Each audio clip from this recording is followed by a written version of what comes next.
Good morning. So, hope y'all doing okay today. I'm a little tired. I didn't really sleep much last night. I had a lot on my mind, but one thing that I was thinking about was, and I want y'all thoughts on it too, is the killings that they had. The killing that they had in Minneapolis with the police brutality. Like I said, I don't know what happened prior to that will cause him to be face down on the ground. But I did see the riots this morning. I don't agree with rioting. I feel like we're breaking the law in order to prove the law. But to say this, I say this to say I'm glad that they're rioting against the police officers. They're destroying police equipment and not everyday,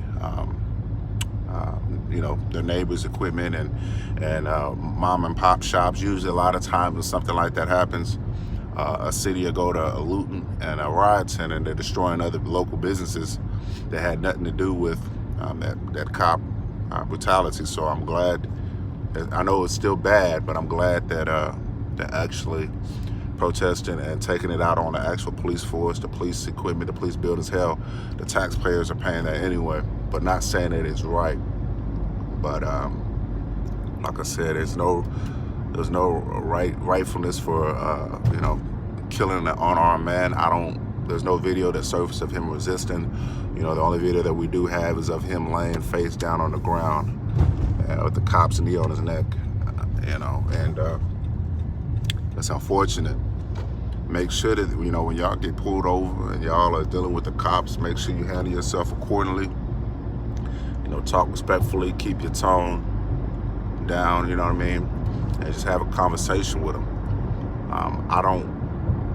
I'm not gonna come out and say this, but sometimes I do feel like we can get a little riled up, but at the same time, when you get hear about your brothers all across the country and people that look like you getting killed by police officers, you're gonna be nervous.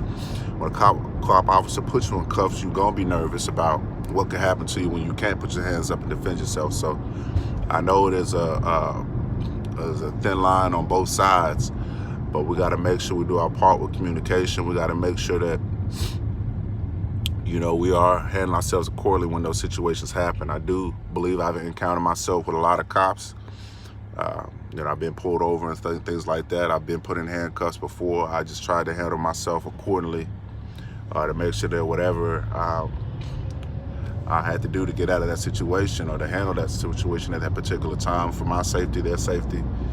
And, at the end of the day, it wound up, in my favor. So, I say that to just get your opinion on the whole ordeal.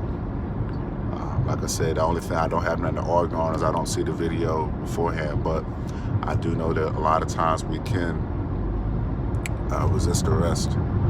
And sometimes we can claim brutality, but at the same time, it does not justify you getting killed, because I see a lot of videos where a lot of people are getting slides, as far as people that do not look like me are getting slides and acting irate in certain videos, when if it was somebody that looked like me, the more aggressive approach would be taken. So just let me know what y'all thoughts are.